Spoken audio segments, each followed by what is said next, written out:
Hello, my good friends. Mike Shreeve here, founder and head troll maker of the No Pants Project. You are listening to episode 25 of the No Pants Show. This is 4 ways to eject toxicity from your life. Another way to think about this is 4 ways to stop injecting toxicity into your life. Oftentimes, we blame everybody but ourselves for the negative emotions, the negative feelings, the toxicity that we experience. We forget how much control we have in our own lives. And the problem with that is when you believe that it's everybody else's fault, you give that control away. Meaning, if you forget or you don't realize or you don't believe that you have the ability to internally make adjustments to free toxicity from your life, you will always be the victim, which is to say, you will always be helpless because you have tied your own hands behind your back. So the goal here in today's episode is to hopefully shine a light on a few things you can do to remove toxicity. Obviously, this isn't a toxicity masterclass, but I'm hoping that with a few things that I share that anyone can do and that are available to anyone and are completely within your control, that you can begin to shift your mind to realize that you can untie your hands from behind your back and you can actually make the change. Now, the problem is you have to want to make the change. There are some people who love toxicity, even though externally they will rant and rave about how much they despise it and how much they hate it and how much they don't, it's ruining their life and et cetera, but there are some people that I know personally who are addicted to the drama of toxicity. So the first step here is you have to want to actually get rid of it. That's the first step. The second step now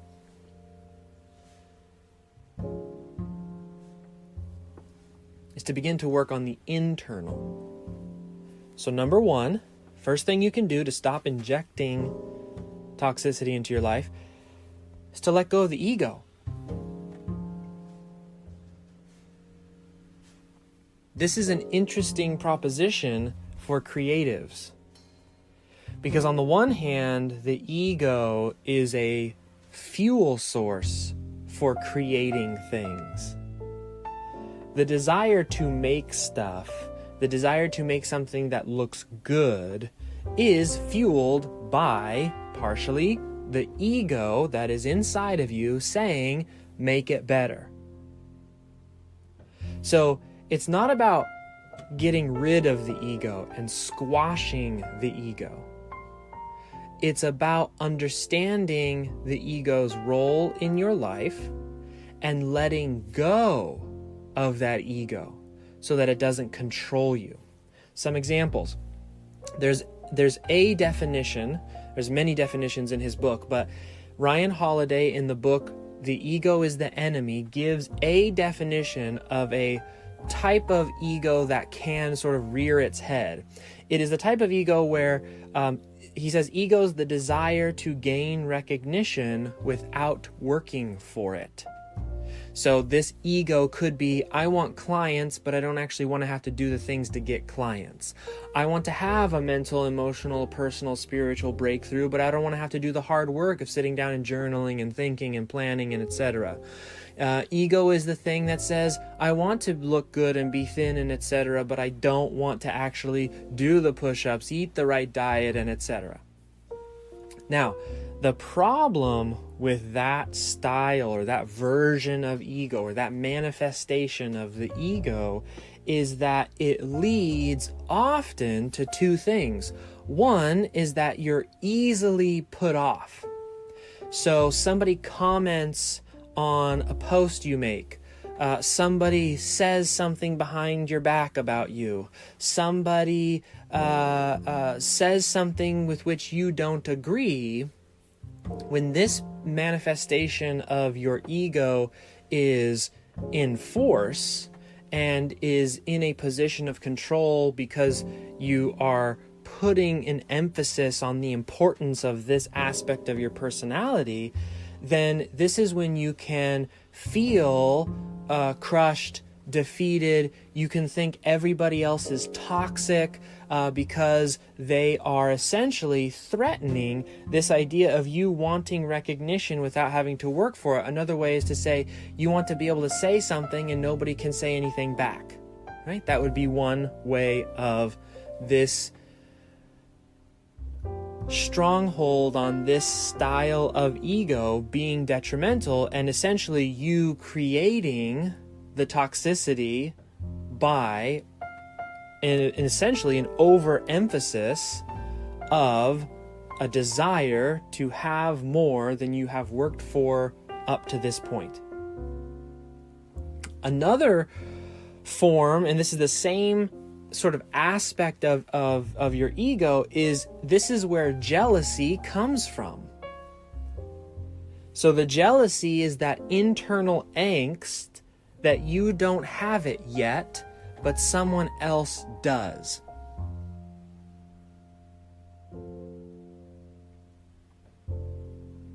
It's the ego, it's the desire to have something that you haven't yet worked for. It causes the jealousy. And the problem with this is that jealousy is a very wasteful way to exert energy. Consider anytime you've ever been jealous, and we've all been jealous, right? Like, I've been jealous just probably this week even, right? To see somebody who's doing something, gosh, how come they have it? Why don't I have it? And et cetera, and you just get in the spin, and it's a human emotion. There's nothing wrong with you having it. It's just not a very helpful thing to spend your time and energy on. It doesn't repel toxicity, it attracts it. But the problem with jealousy specifically, and really any form of being consumed by your ego in this way, is that it distracts you, ironically, from doing the things that you could be doing to mitigate the toxicity that you're feeling. In other words, if you spent less time being jealous and more time spending that same energy on actually doing the things that would get you the recognition that you deserve, that would get you the results that you deserve, that would get you the things that you want and you desire, if you spent more time on that and the same energy on that, instead of in a state of jealousy, ironically, the jealousy would dissipate anyways, because all of a sudden it's not even the same conversation anymore.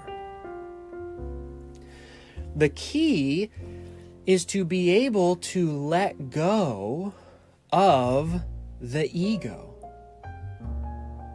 to practice something like meditation, so that when you have the desire for recognition or the desire for the thing that you want, and you haven't yet worked for it, that you have enough of a frame of mind, enough of the ability to let the thought come into your mind, but not to grasp hold of it, to, instead of being motivated to expend jealous energy, you actually expend productive and creative energy to solve the problem.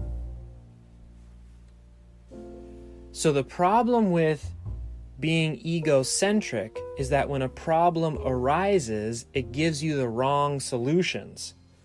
So you see something that you desire, so that somebody else has, or somebody has said something about you, a troll on the internet or whatever, or somebody on social media, and you just feel this raging desire to create toxicity. Instead, you convert that into creative energy. Could you imagine what would happen if just 10% of the world's internet, I don't even know what you would call them, angry internet commenters took that same anger, took that same jealousy, took that same expansion of energy to be as loud as they possibly could, and actually went and created solutions for the problems instead of just spewing whatever it was that they're spewing. Imagine if instead of just talking about things, instead of just thinking about things, instead of getting jealous about things or offended about things or upset about things, we actually created solutions.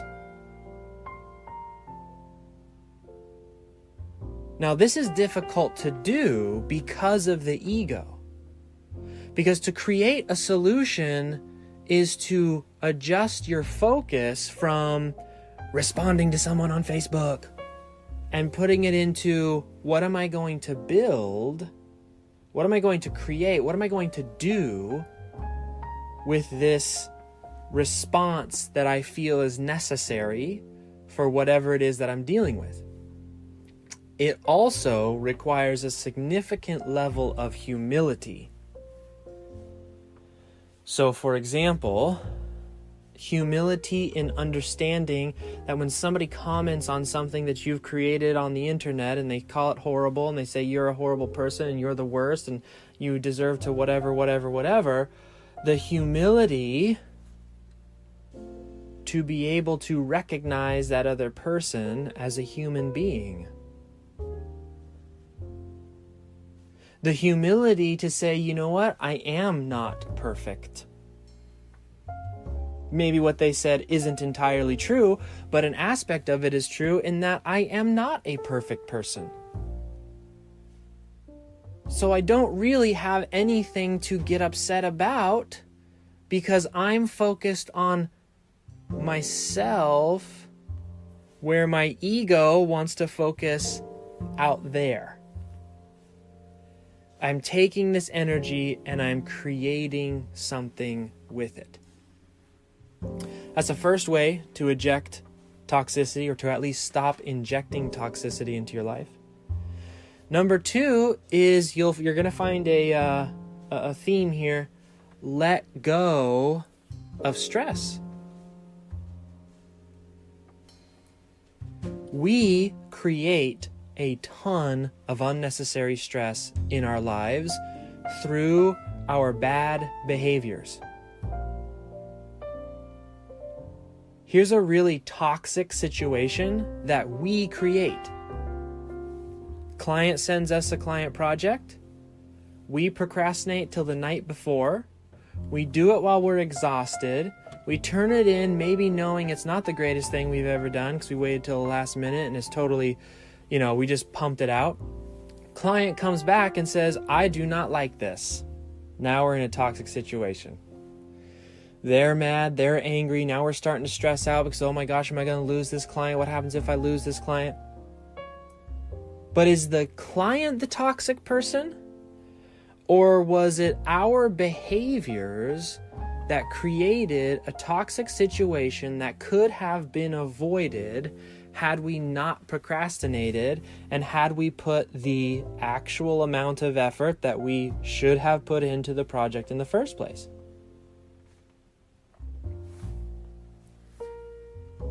Or you buy a program, you buy a course, you join this thing, you get training. Laid before you is the exact step-by-step process to getting the result that you want. And for whatever reason, call it the Stephen Pressfield resistance, call it procrastination, call it whatever you want to call it, you don't do the steps that you've been given, and now things are not looking good and your job's about to be up and you thought you were going to get this thing going and it hasn't been going, and what am I going to do? And that is a self-imposed stressful situation.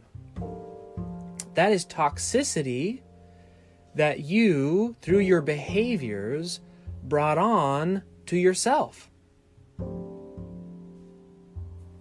And I'm not sitting here trying to blame anyone. I've learned that these are the sources of toxicity because I've done them to myself and sometimes forget and do them to myself still. So this is one toxicity person talking to another, right? I mean, this is not about me judging you. This is not about me saying you're a horrible person. This is about being objective and taking a look at what you can control, because you can control a lot.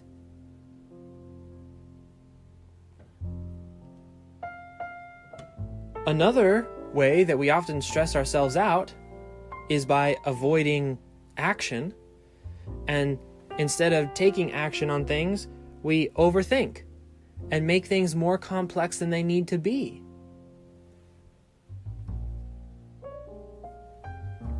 Instead of seeking out simplicity, we seek out complexity because that's a little bit more fun. It's not as boring as simplicity.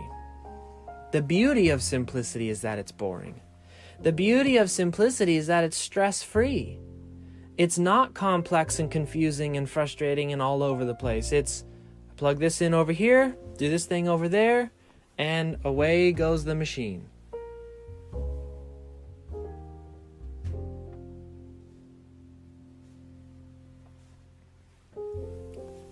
But it's not. When you can understand that the stress you're causing, the stress you are feeling might have your fingerprints on it.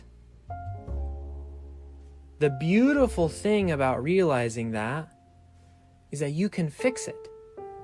And the great thing about you being able to fix it is if you're in charge of fixing it, you don't have to wait for other people to fix it. You don't have to wait until the right time to fix it. You can fix it right now.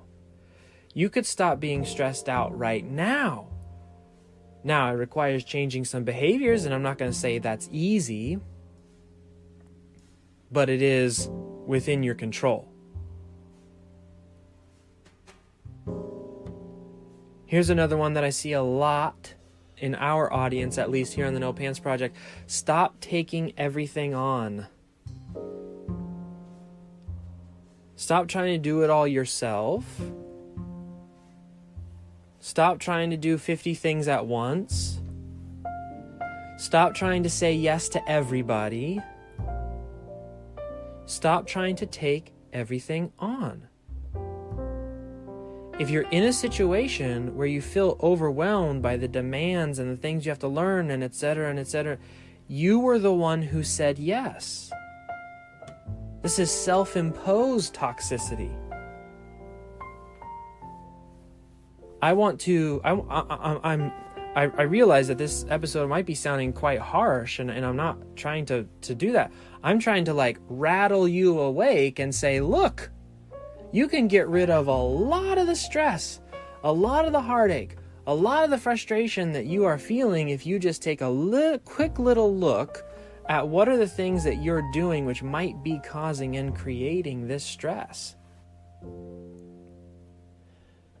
Thing number 3, boundaries. If you want to eject toxicity from your life, developing the skill of boundary setting is a very liberating skill to develop. So, for example, let's talk about this in terms of clients, and it will roll over into your personal life. Number 1, in your freelancing business, you ought to have policies about what you will and will not accept. And when someone signs a contract with you, it's my recommendation that you have those policies as part of the contract. Now, the problem with contracts and policies and boundaries is that someone has to enforce them. Unfortunately, and I'll just say it like it is, unfortunately, that person who has to enforce those policies is you. Which is to say, we had today was our Q&A. We have a 2-hour Q&A every Friday with me in our No Pants Project coaching and mentoring program. And then Mondays and Wednesdays, we have 1-hour Q&As with our other coaches and mentors. Today, we talked a lot about boundaries. And we talked specifically about what happens when in your policy you say, I don't take phone calls unless they've been previously scheduled, and I'm limiting you to X number of phone calls.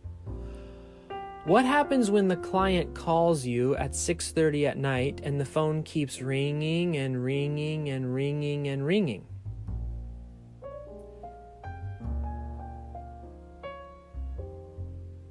Self-imposed toxicity is when you break your own policy and pick the phone up.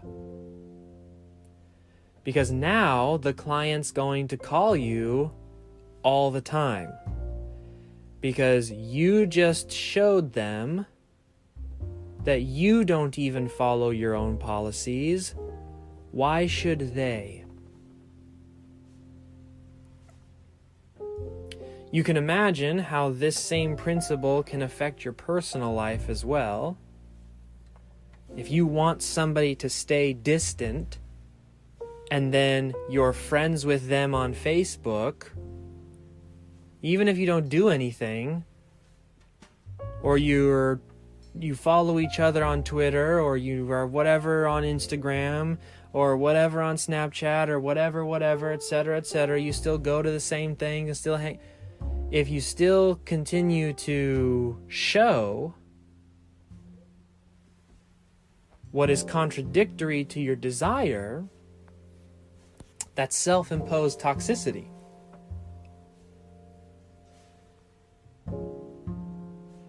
Clients and people will treat you how you allow them to treat you.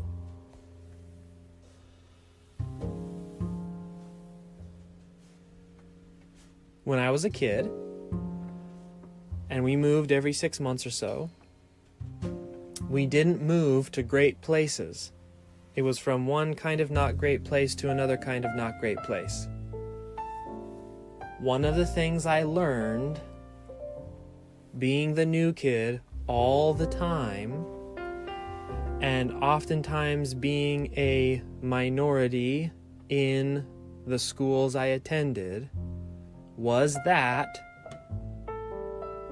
I would receive as much as I tolerated in terms of teasing and bullying and etc. and etc. So one of the ways that you can remove toxicity is to simply stop tolerating it and to be cautious and aware of the signals that you may be sending out, which might be giving people the permission to continue to spew their toxicity in your general direction. For example, there are certain behaviors that I simply do not tolerate from my customers or clients. That includes No Pants and my freelancing and even my fiction business. I have zero problem kicking someone out of whatever I'm doing, firing a client, firing a customer. Zero problem with doing that and doing it quickly, doing it unapologetically, and putting my foot down. Why? Because, oh my gosh, it saves so much time. And it avoids so much of the toxicity. It's been a while since I've talked about, I used to all the time in the daily emails rant about how you need to fire your clients and fire people all the time. One of the things that people will know about me is that when toxicity levels go up and people start doing all their shenanigans and they start being weird and they start whatever, I cut that out as quickly as possible. Why? Because if I allow it to fester, that's my behavior that is allowing the toxicity to continue. And I just don't want that. I'm not tolerant of toxicity. I've yet to see anything good come from elongating and dragging it out and just cut it out, move on with your life, and go be creative. Go create things instead of wasting that energy on literally nothing.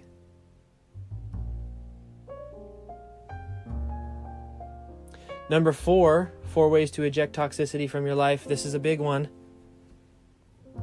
Eject and remove toxic people.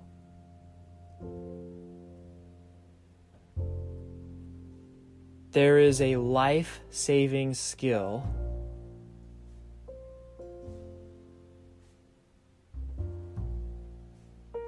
which is letting go. Let me put it this way. A life-saving skill that you can develop. Meditation is helpful in developing this skill, so is practice. But the skill of removing poisonous people from your life will, and this is not an exaggeration, save your life. And I'm not even necessarily saying it will save your physical life, but I am saying it will save the rest of your life. Meaning, poisonous people can, if you allow them to be in your life, stop you from achieving what you want to achieve. Why can they do this? Well, because we're a social animal. We evolved in social groups. So we have a deep-seated programming to care about what other people are doing and saying and et cetera and et cetera. That is unavoidable. Therefore, the longer you keep someone who is poisonous, the longer the deep parts of your insides, deep within your brain, deep within your heart, deep within your gut, begins itself to be poisoned. Sometimes irreversibly. If you are the child of a mentally or emotionally or even physically abusive parent, some of that cannot be undone, though it can be overcome.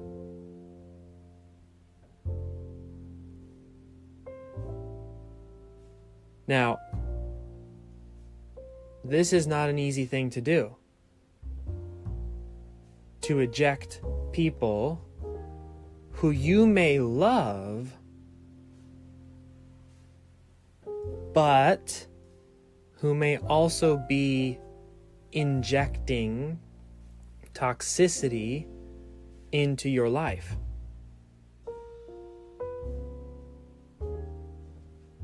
As I was saying earlier, I just have zero tolerance for people in my business, clients, customers, whatever, for them to spew their nastiness in my general direction. I also feel that way about family and friends. And you may say, whoa, that is cold.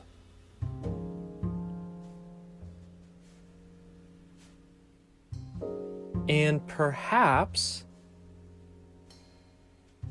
it is, until you start to think about second-order consequences of allowing poisonous people to continue to influence your life. I have kids. If I, as their father, allow myself to be poisoned because I feel it's quote-unquote cold or rude to eject poisonous people from my life, who suffers in the second and third and fourth order consequence? My kids. So which is more rude? Which is worse? Making my kids pay the price for someone else's poison, or removing the poison from my life? The conclusion I've come to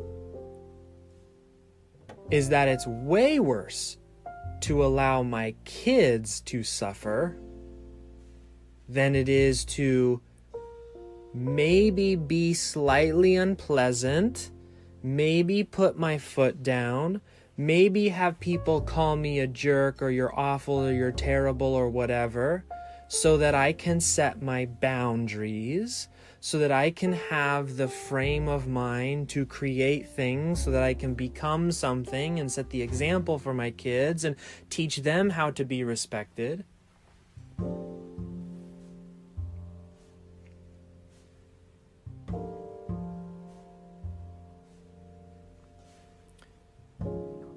One of the best places to practice this action of removing toxic people is on social media,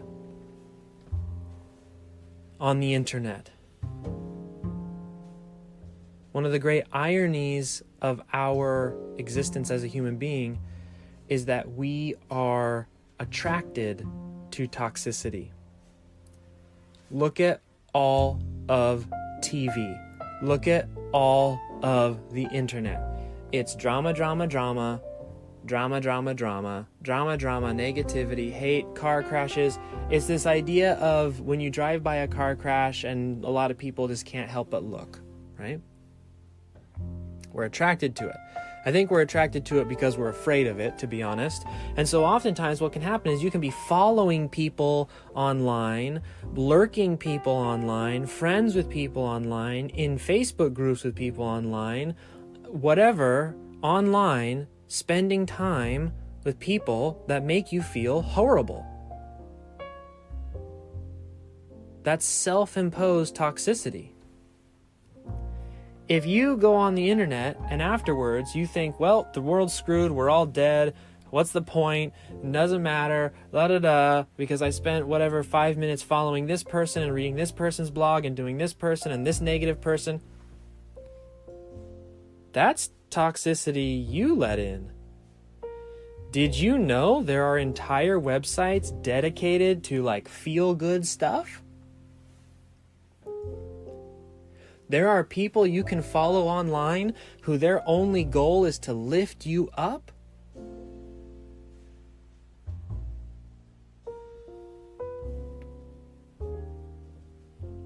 It's self-imposed toxicity. The view you have of quote-unquote the world is shaped by what you allow as inputs into your mind. So this is why one of the best ways to remove toxic people and to get into the practice of it is to manage how you surf the interwebs. We have an amazing tool. It's called the smartphone. I have one in my hand right now. It's what I'm recording this podcast on.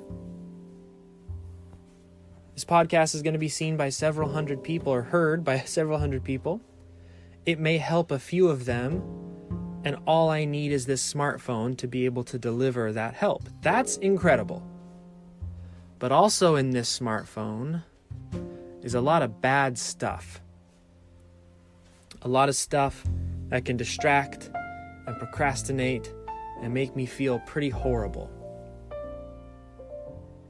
Don't forget that when you go and use technology. Don't forget that when you hang out with certain people. Don't forget that when you're friends with certain people, either on social or in real life. Be careful about who you allow to influence you. Because you are ultimately the one who has the controls on your toxicity volume.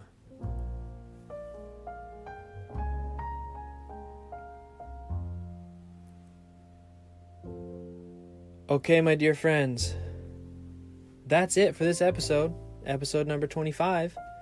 These are the 4 ways to eject toxicity from your life. Really quick recap. Number 1, let go of your ego. Number 2, let go of stress and the behaviors that create stress. Number 3, create boundaries. And number 4, remove toxic people. Hopefully this episode has been helpful. It's a little bit more sort of forward, a little bit more direct than some of our other episodes. I find the issue of self-imposed toxicity to be a critical issue in today's society, because I have observed that it is very difficult to be creative under toxic conditions. Therefore, as you have heard me say many times, and I will likely repeat many, many more times, it is my fundamental belief that what the world needs is not more critics, but more creatives. We don't need another person complaining and another person spewing toxicity and another person just droning on online and trying to shout out stuff. We need people who are in a state of mind to be able to create solutions. We need creators. We need creatives. We need people who can take on the mantle of being able to self-regulate and have enough discipline to remove themselves from the toxicity that they can go to a space of creation.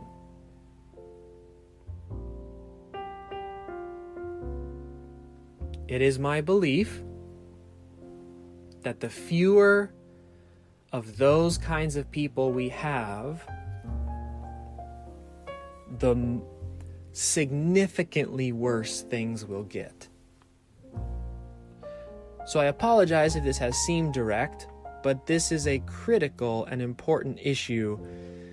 Beyond just you feeling better, this is, I believe, one of the ways that we can get out of this mess.